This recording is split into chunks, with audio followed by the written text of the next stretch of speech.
Buletin 1.30 anda bersama dengan saya Siti Khadijah Jaafar. Tajuk utama tengah hari ini. 4 maut nahas pabikan 3 kenderaan dekat Kulai. Juga Perdana Menteri gesa wujud dasar komprehensif tadbir urus laut negara.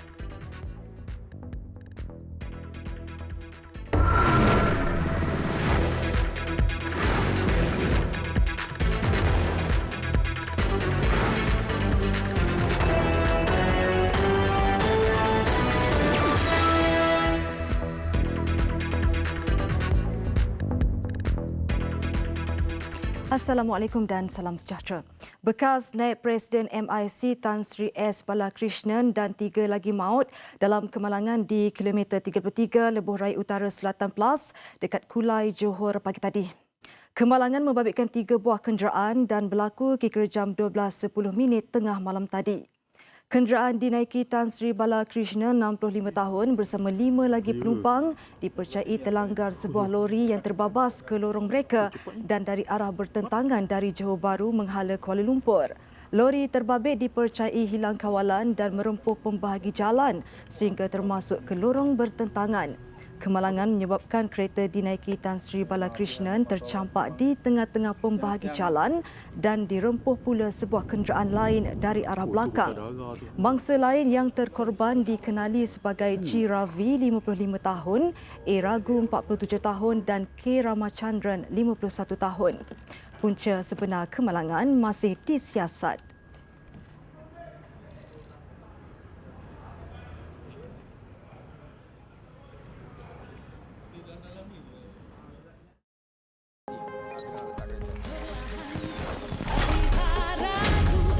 Up 32 megapiksel, kamera depan terangkat. Vivo.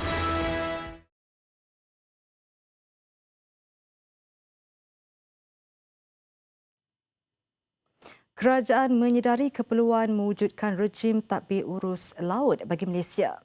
Menurut Perdana Menteri Tun Dr. Mahathir Mohamad, perlu ada dasar yang menyeluruh merangkumi semua aspek maritim seperti keselamatan, ekonomi dan alam sekitar. Perdana Menteri berucap pada hari kedua Pameran 5 2019. Dan untuk butiran lanjut, langsung bersama rakan setugas Mas Zarif Zafri Abdul Aziz. Silakan Zarif dengan laporan anda di sana. Zarif. Baik, terima kasih rakan setugas di Sri Pentas. Assalamualaikum dan selamat sejahtera. Melintas langsung saya di Pusat Pameran Antarabangsa Mahsuri Langkawi 2019 di Langkawi bagi membawakan kepada anda perkembangan terkini pameran Aeroangkasa dan Maritim Antarabangsa Langkawi 5 2019. Dan pagi tadi Tun Dr. Mahathir merasmikan Persidangan Maritim Kebangsaan NMC 2019 yang turut dihadiri Menteri Pertahanan Muhammad Sabu dan Menteri Pengangkutan Anthony Locke. Baik, Perdana Menteri Tun Dr. Mahathir ketika menyampaikan ucap pertamanya berkata kerajaan sedar keperluan mewujudkan rejim tadbir urus laut bagi Malaysia. Ini kerana ia melibatkan keperluan dasar yang menyeluruh dalam semua aspek maritim yang dimaksudkan keselamatan ekonomi dan alam sekitar. Dan katanya sekiranya Malaysia terus menguruskan lautan dalam ketidaktentuan seperti sekarang, pertindihan bidang kuasa dan konflik kepentingan di antara sektor dan tidak akan dapat diselesaikan. Dan kembali kepada ekonomi biru dan kesedaran kawasan maritim, pengurusan lautan Malaysia perlu berasaskan keseimbangan di antara meneruskan aktiviti ekonomi tanpa mengorbankan keperluan keselamatan dan persekitaran marin. Beliau turut menegaskan sudah tiba masanya semua agensi berkaitan maritim bekerjasama dan bergabung proses kerja yang bersesuaian dan ini boleh dicapai melalui pemahaman, kepercayaan dan komunikasi terbuka. Baik, selain itu, hari kedua 5/19 turut menyaksikan beberapa acara utama diatur termasuk tinjauan beliau ke pameran maritim. Dan apa yang berlaku di sini pula iaitu di MIEC yang di-Pertuan Agong Al-Sultan Abdullah Riayatuddin Al-Mustafa Billah Shah Ibni Sultan Haji Ahmad Shah Al-Musta'in Billah mencemar duli di pameran 5 2019. Dan keberangkatan tiba baginda pada jam 10.50 pagi tadi turut disambut oleh Timbalan Menteri Pertahanan Liu Chin Tong dan Panglima Angkatan Tentera Jeneral Tan Sri Zulkifli Zainal Abidin. Baginda juga berkenan untuk mencuba sendiri pesawat pejuang Typhoon buatan Eropah dan kemudiannya baginda meluangkan masa kira-kira 2 jam melawat rerurai pameran yang ada di sini. Dan saya dimaklumkan baginda akan berangkat pulang ke Kuala Lumpur kira-kira jam 2 petang sebentar nanti. Baik, manakan hari ini hari kedua 5 2019 berlangsung, orang ramai yang terdiri daripada pelawat perdagangan hadir membanjiri ruang Dewan MIEC ini sejak jam 10 pagi tadi. Dan untuk maklumat, hari ini juga masih dibuka kepada pelawat perdagangan sehingga esok yang melawat rerurai pameran dan sudah pastinya ada yang membuat pelaburan bagi merancangkan ekonomi di dalam sektor aero angkasa. Baik, sebentar tadi juga berlangsungnya pertunjukan udara di ruang angkasa Langkawi ini. Saya rasa itu saja yang boleh saya kongsikan buat ketika ini. Kita kembali dulu ke Sri Pentas. Baik, terima kasih Zarif. Seterusnya, Kementerian Dalam Negeri KDN akan menambah keupayaan asetnya mengikut keperluan tanpa sebarang kompromi kepada keselamatan negara. Menterinya Tan Sri Muhyiddin Yassin berkata perolehan aset baru bagi agensi di bawah seliannya akan dilakukan secara berfasa. Kerana kita tak mampu untuk membekalkan semua aset-aset baru dalam tempoh yang singkat. Biasa perancangan kerajaan pun dia mengikut peringkat-peringkat. Pihak agensi memang memerlukan segala keperluan tadi untuk memperkukuhkan keupayaan kita baik di laut ataupun udara. Tapi kekangan yang biasa dihadapi adalah soal peruntukan bajet yang agak terhad dan terbatas. Jadi kita kena rangka berdasarkan prioriti. Kalau nak kirakan mereka nakkan sejumlah yang agak besar untuk menampung kekurangan. Tapi kita tidak ada keupayaan, kita guna pakai mana-mana aset yang lama, kita buat pembaharuan atau repair dan sebagainya. Aset-aset yang mampu kita beli, kita beli. Beliau berkata demikian selepas menyaksikan pemeteraian perjanjian persefahaman antara Agensi Penguatkuasaan Maritim Malaysia dan Petroleum Nasional Berhad sempena penganjuran pameran Aero Angkasa dan Maritim Antarabangsa Langkawi 5 2019.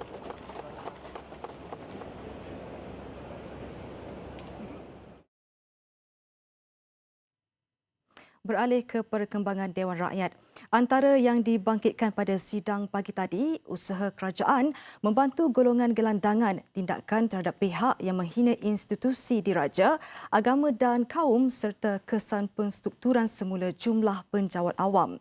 Dan untuk laporannya, kita terus bersama rakan setugas Amirul Hakim Luqman. Silakan Amirul di sana. Amirul.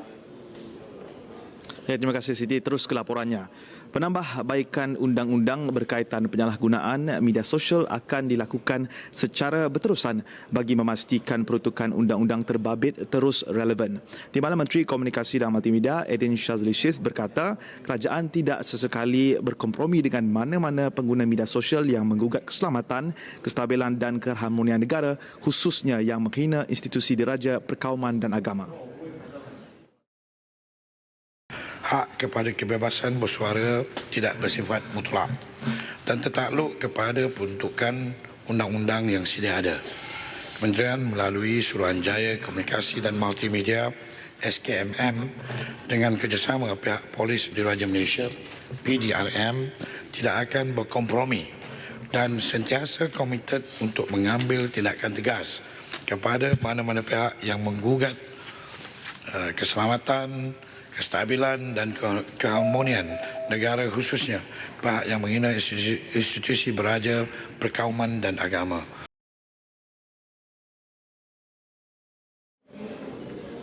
Golongan gelandangan akan dibantu termasuk menyediakan peluang kerjaya melalui Pusat Intervensi Sosial Anjong Singgah di seluruh negara. Timbalan Menteri Pembangunan Wanita, Keluarga dan Masyarakat Hannah Yoh berkata, melalui inisiatif itu mereka akan diberikan kaunseling, bimbingan dan motivasi agar tidak terpinggir daripada arus pembangunan. Seramai 6,936 orang gelandangan mendaftar masuk secara sukarela di 5 anjung singgah di seluruh negara sejak ia ditubuhkan pada tahun 2011. Daripada jumlah itu, 5,022 gelandangan mendapat padanan kerjaya dan selebihnya telah dirujuk ke agensi yang berkaitan. JKM bila mereka membuat operasi dan mereka akan memantau dan pastikan yang mereka rasa boleh diberikan kaunseling semua masukkan ke Anjung Singgah. Dan success story yang kita ada, fokus kita sekarang adalah untuk memberikan mereka kejaya. Jadi saya ada data tahun ini sahaja daripada Januari hingga Mac 2019 di Anjung Singgah Kuala Lumpur seramai 67 orang didaftar masuk, padanan kejaya 38 orang telah mendapat kerja. Jadi peratus kejayaan kita di Kuala Lumpur 56.72%. Anjung Singgah yang ditadbir oleh Yayasan Kebajikan Negara merupakan pusat khidmat bantuan dalam sosial membantu golongan gelandangan.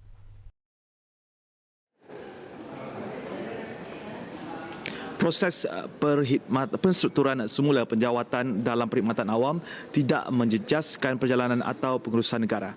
Timbalan Menteri di Jabatan Perdana Menteri Datuk Mat Farid Mat Rafiq berkata, pengecilan saiz perkhidmatan awam tidak mengurangkan peluang pekerjaan tetapi menggalakkan penggunaan sumber tenaga yang optimum. Strategi ini masih relevan dalam menangani isu jumlah anggota perkhidmatan awam yang dilihat terlalu besar dan memberikan implikasi keuangan yang membebankan. Penumpuan harus diberikan kepada perkhidmatan produktiviti dan penggunaan sumber tenaga secara optimum. Kerajaan menjamin transisi tersebut tidak memberi kesan kepada perjalanan atau pengurusan negara. Tuan Yang di-Pertua. Dan saya rasa itu saja laporan yang boleh saya bawakan daripada Parlimen. Sidang Dewan berehat ketika ini dan bersambung pada jam 2.30 petang nanti. Kembali bersama Siti Khadijah untuk laporan seterusnya. Silakan. Terima kasih Amirul. Langsung dari Parlimen kita ke laporan yang seterusnya. 4 gerai keropok dan makanan ringan berhampiran Pasar Besar Kedai Payang PBKP Kuala Terengganu musnah dalam kebakaran malam tadi. Tindakan pantas bomba menyebabkan 3 gerai lagi terselamat. Menurut Ketua Balai Bomba Jalan Kota, Pegawai Bomba Kanan 2, Muhammad Zuhan Syafi'i berkata, pihaknya menerima panggilan pada jam 11.41 malam dan tiba 2 minit kemudian. Kerja memadam api turut dibantu anggota dari Balai Bomba Kuala Terengganu. Apabila kita sampai tempat kejadian, didapati api sedang marak, mana kita menggunakan 2 aliram untuk semburan. Kita dapat padam anggaran lebih kurang dalam setengah jam. Kebakaran menyebabkan sebuah daripada gerai musnah 100%, manakala 2 lagi terbakar hampir 50%, manakala 1 lagi cuma 10%. Jumlah kerugian dianggarkan RM60,000. Punca kebakaran masih disiasat. Jenazah 3 sekeluarga yang maut selepas terlibat dalam kemalangan di Pekan Pahang semalam selamat dikebumikan awal pagi tadi di Hulu Terengganu. Dalam kejadian terbabit, 2 lagi ahli keluarga berkenaan, pemandu dan seorang lagi anaknya terselamat dan mengalami cedera ringan. Jenazah 3 beranak itu Nur Hasidah Asbullah 33 tahun serta anaknya Nur Auni Atirah 8 tahun dan Muhammad Ifat Rizki Kamarudin 2 tahun tiba dari Pekan Pahang ke Kampung Betong Ajil jam 1.40 pagi tadi. Sebaik tiba, jenazah terus dibawa ke Masjid Kampung Betong untuk disembahyangkan.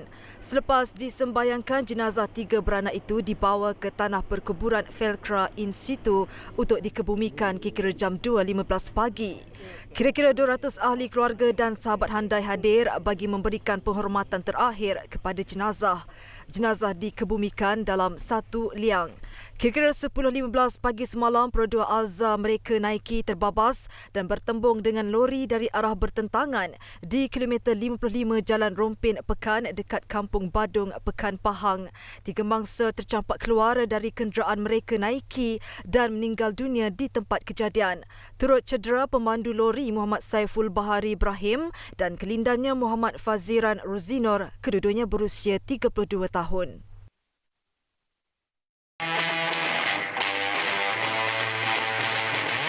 Pameran Antarabangsa Maritim dan Aeroangkasa 519 akan kembali semula menemui anda di Pulau Legenda, Pulau Langkawi pada 26 hingga 30 Mac 2019. Tentunya yang dinanti-nantikan pertunjukan udara dan maritim yang akan berlangsung masing-masing di Pusat Pameran Antarabangsa Masuri dan di Resort World Langkawi. Ayo semua bersama-sama tandakan kalender anda ke 519.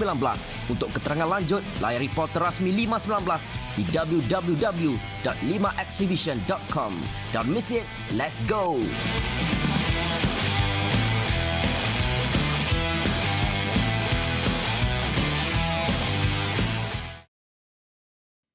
Laporan antarabangsa. Isu berkaitan Bukit Golan di Syria terus mendapat perhatian. Terbaru, Syria menggesa Majlis Keselamatan Pertubuhan Bangsa-Bangsa Bersatu mengadakan mesyuarat tergempar. Ia bagi membincangkan situasi semasa susulan keputusan Amerika Syarikat mengiktiraf Bukit Golan sebagai wilayah Israel. Gesaan melalui surat itu disampaikan utusan Syria ke PBB kepada Presiden Majlis yang disandang oleh Perancis. Bagaimanapun, Perancis tidak segera menjadualkan mesyuarat itu, sebaliknya memaklumkan akan ada perbincangan mengenai permintaan itu. Presiden Donald Trump menandatangani satu pengisytiharaan mengiktiraf pencerobohan Israel di dataran strategik walaupun resolusi PBB menggesa pengunduran Israel dari Bukit Golan. Sebelum ini, 5 negara Eropah termasuk Britain, Perancis, Belgium, Jerman dan Poland menolak keputusan Trump dan menyuarakan kebimbangan langkah Amerika Syarikat akan memberi kesan besar di Asia Barat.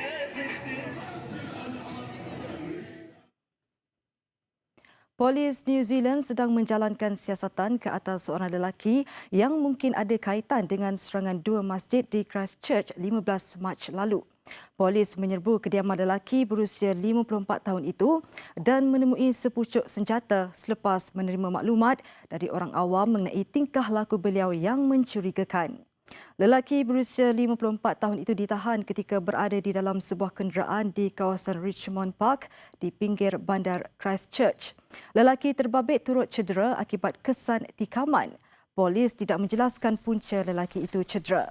Siasatan kini memfokuskan jika terdapat individu lain yang terlibat dalam serangan yang mengakibatkan 50 orang terbunuh. Perdana Menteri New Zealand Jacinda Ardern Isnin lalu mengumumkan penubuhan Suruhanjaya Siasatan Diraja sebagai tindak balas kepada serangan berkenaan. Today, Cabinet agreed the inquiry will be a Sebuah pesawat Boeing 737 MAX yang dikendalikan Southwest Airlines terpaksa berpatah balik dan membuat pendaratan cemas di lapangan terbang Orlando selepas mengalami masalah enjin. Agensi Penerbangan Persekutuan Amerika Syarikat FAA yang mengesahkan perkara itu memaklumkan pesawat berkenaan berlepas dari Florida untuk disimpan di Victorville, California. Ketika kejadian, tiada penumpang dilaporkan berada di dalam pesawat. Kedua-dua juruterbang pesawat berkenaan selamat. FAA yang kini menggantung Boeing 737 MAX berikutan 2 nahas membabitkan Ethiopian Airlines dan Lion Air sedang melakukan siasatan berhubung insiden terbaru itu. Meskipun digantung operasinya, agensi terbabit masih membenarkan pesawat jenis berkenaan diterbangkan antara lapangan terbang.